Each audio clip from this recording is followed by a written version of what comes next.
अपने इंडिया के अंदर जो कोई भी बंदा सोलर रूफटॉप लगाता है उसके अंदर से मेजॉरिटी है 3 किलोवाट का सिस्टम लगाने वाला एक हाउस होल्ड जिसका एवरेज डेली यूजेज कहीं ना कहीं 12 यूनिट्स के आसपास रहता है। उसके लिए 3 किलोवाट सही भी है, मगर मेजॉरिटी ऑफ यूजर्स अप्रोक्सीमेट अगर मैं डेटा दूं तो 70% इंडियन कंज्यूमर जो सोलर लगवाते हैं उनकी एक शिकायत हमेशा रहती है, चीटिंग करता है तो यार मेरा बिजली का बिल कम तो हो गया मगर जीरो नहीं हुआ, या फिर जितना मैंने एक्सपेक्ट करा था उतना कम नहीं हुआ। तो आज हमने कुछ की पॉइंट्स निकाले हैं जिनका आपको ध्यान रखना है, और इसी के साथ साथ केवल ध्यान नहीं रखना, ये की पॉइंट्स वो पॉइंट्स हैं जिसकी वजह से आपका बिजली का बिल जीरो नहीं हो रहा है, और ये जीरो हो भी सकता है या फिर नहीं, ये मिथ तो मैं पहली पॉइंट में बस्ट कर देने वाला हूं। तो देखो, सबसे पहली चीज को समझो, बिजली का बिल आपका जीरो कभी भी नहीं होगा।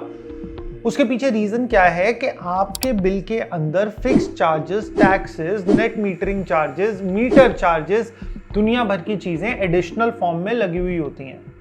आपके जो इलेक्ट्रिसिटी चार्जेस होते हैं उससे हटके ये सारे चार्जेस आपके बिल में लग कर आते हैं। तो अगर मान लेते हैं कि आपका कंजम्पशन एक बार को जीरो हो भी गया तो भी आपका जो फिक्स चार्जेस है वो आएंगे ही आएंगे। तो पहली चीज, बिजली का बिल जीरो नहीं हो सकता। हम अपने कंजम्पशन या फिर एनर्जी चार्जेस हटा सकते हैं सोलर की मदद से, बट फिक्स्ड चार्जेस नहीं हटते। अब आते हैं दूसरी चीज पे। दूसरी चीज है सिस्टम साइजिंग, कि आपने अपने इलेक्ट्रिसिटी कंजम्पशन को ढंग से नहीं आंका, जिसकी वजह से आपने एक छोटा या फिर एक under size solar rooftop system लगा लिया। अब यहां पे आपको अपनी ज्योग्राफिक लोकेशन का भी ध्यान रखना है।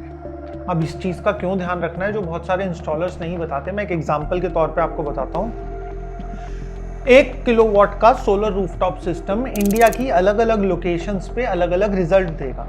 महज अगर आप दिल्ली में 1 किलोवाट लगाते हो तो आपको 4.2, 4.5 यूनिट्स पर डे मिल जाएंगी। वहीं आप सिस्टम मुंबई में लगाते हो तो आपकी यूनिट प्रोडक्शन हो जाएगा 3.7। अब यही सिस्टम आप उठा के चेन्नई में लगा दो तो ये 5 से भी हो सकता है, थोड़ा सा प्लस निकल जाए। अगर आप जयपुर में लगा दो तो गारंटीड आपको 5+ यूनिट्स पर किलोवाट पर डे मिलेंगी। और यही सिस्टम अगर आप कलकत्ता में लगा दो तो यहाँ पे आपकी यूनिट्स हो जाएंगी 3.5 से 3.9 के आसपास।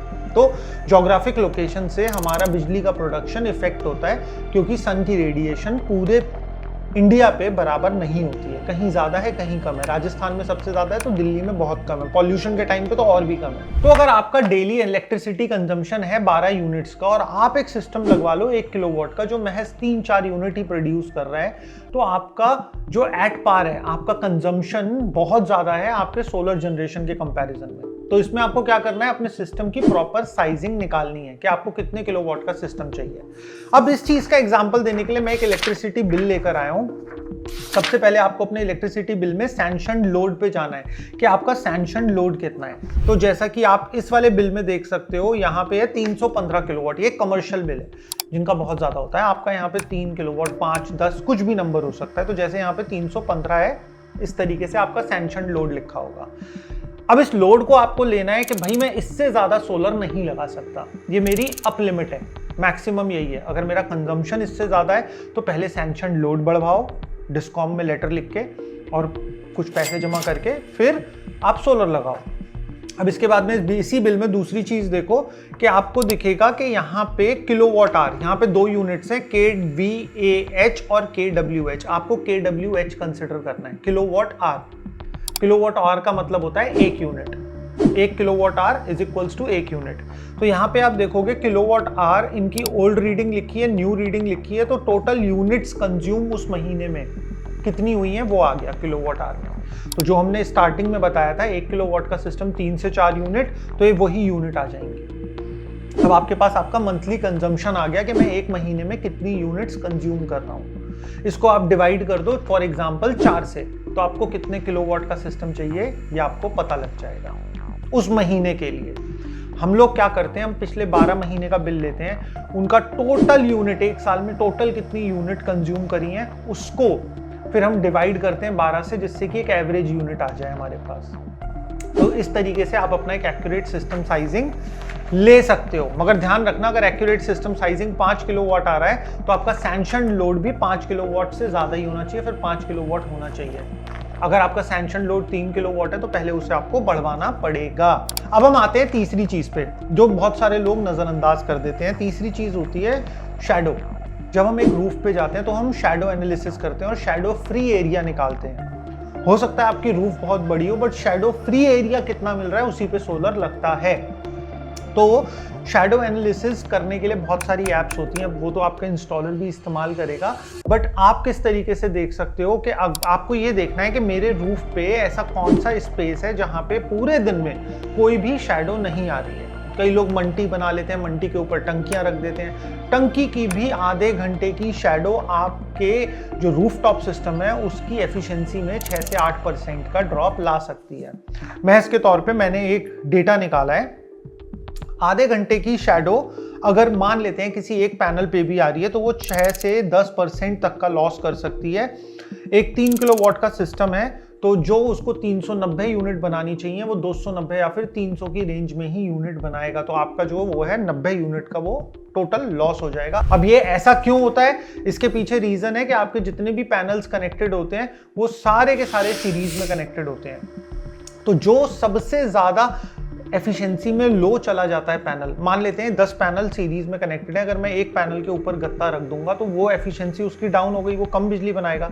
तो उस स्ट्रिंग के जितने भी पैनल्स हैं वो सारे के सारे कम बिजली बनाने लगेंगे। अब आते हैं दोस्तों अपने चौथे पॉइंट पे, जो है tilt angle and direction. Solar panel बहुत सारे इंस्टॉलर्स पहले समय पे ज्यादा होता था, फ्लैट लिटा देते थे छत पे और कहते थे बिजली बन रही है, और बनती भी थी क्योंकि सोलर पे धूप आएगी तो बनेगी। मगर उसकी ऑप्टिमम परफॉर्मेंस के लिए सोलर पैनल को टुवर्ड्स साउथ डायरेक्शन की तरफ टिल्ट करके लगाना पड़ता है।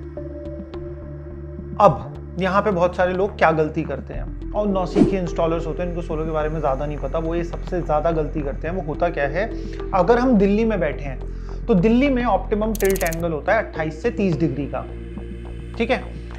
अब वो एक गोल्डन रूल ले लेंगे कि भाई हम तो इसी टिल्ट एंगल पे लगाएंगे, बट वो टिल्ट एंगल लोकेशन के हिसाब से चेंज होता रहता है। अब अगर यही पैनल मैं मुंबई में लगा रहा होता तो मेरा टिल्ट एंगल कहीं ना कहीं 18 से 20 डिग्री का हो जाता। तो इस चीज का ध्यान रखना भी बहुत जरूरी है कि मेरी क्या लोकेशन है, लोकेशन के हिसाब से ही मेरा टिल्ट एंगल डिसाइड होता है। अब पूरे इंडिया में खैर हमारा डायरेक्शन तो एक ही रहेगा, हम टुवर्ड्स साउथ लगाएंगे, बट अगर आप ऑस्ट्रेलिया चले जाओ तो वो टुवर्ड्स नॉर्थ लगाएंगे, क्योंकि वहां पे हमारा जो सेंटर लाइन ऑफ इक्वेटर है वो दूसरी तरफ आ गया इक्वेटर के, हम इक्वेटर के दूसरी तरफ रहते हैं। तो इस चीज का ये बारीकियां हैं कुछ जिनका हमें ध्यान रखना होता है। और अब आ जाता है हमारा सबसे बड़ा किलर, वो है डस्ट नेग्लेक्ट। हम लोग क्या करते हैं ऑफन, आप ही नहीं हम लोग भी क्या करते हैं कि हमारे सोलर पैनल ना अनसीन रहते हैं हर किसी से। रूफ पे लग गए, रूफ पे हम जा रहे हैं नहीं जा रहे हैं, और ऊपर से कई लोग दिल्ली जैसे शहर में ओवर हाइटेड स्ट्रक्चर लगाते हैं, मतलब अपनी हाइट से ऊपर, तो सोलर पैनल पे इतना ध्यान नहीं जाता।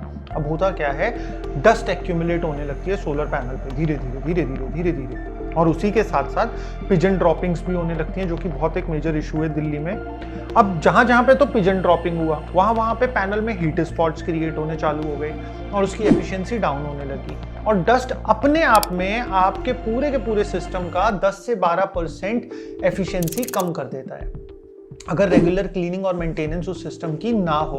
तो जहां आपके सिस्टम को एक 3 किलोवाट के सिस्टम को 390 यूनिट तक वो बना सकता था, वो 290 पे आ जाएगा, और आप बोलोगे कि यार मेरा बिजली का बिल कम ही नहीं हो रहा है।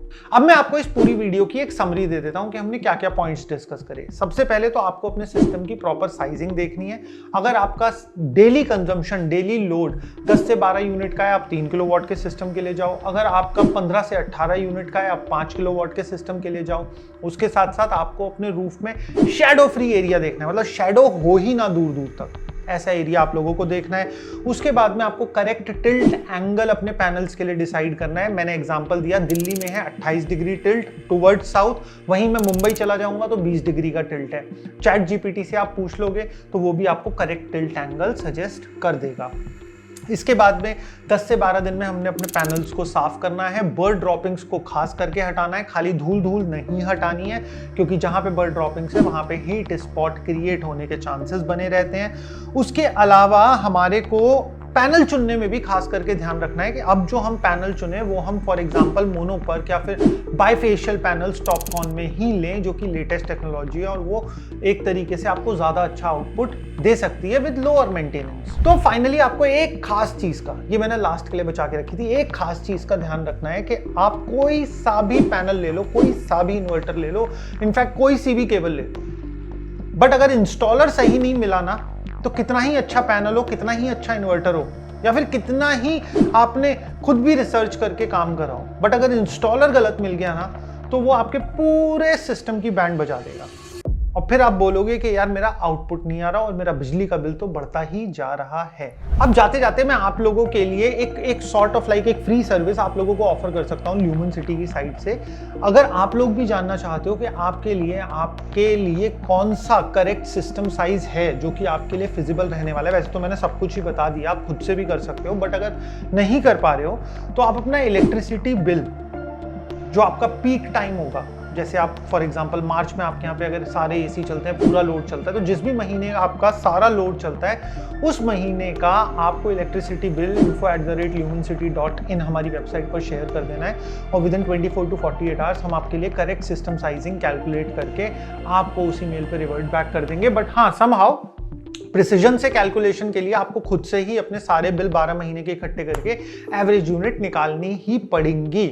और अगर आप लोग एक प्रैक्टिकल गाइड देखना चाहते हो कि भाई हम सिस्टम एक्चुअल में कैसे लगाते हैं, तो उसका वीडियो लिंक मैं यहाँ पे दे दूंगा, आप ये वाला वीडियो भी देख सकते हो।